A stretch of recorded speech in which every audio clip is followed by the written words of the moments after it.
سلام، من امروز اومدم بهتون آموزش بدم که چگونه گان لژندری و کاراکتر بگیرید. خب ما اولین کاری که میکنیم وارد این بخش میشیم.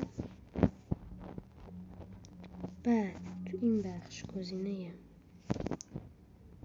دومی رو میزنید.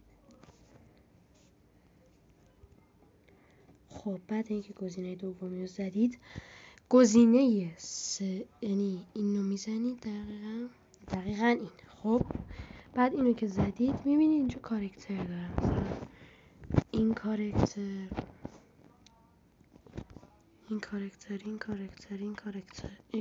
بخشید دو تا گانه و یک کاراکتر. و گامتیک کجاست؟ چه دیگهش گامتیک ها اینا هستن، نایف لجن و نایف متیک و گان متیک. تا ویدیو دیگه، خدا نگهدار.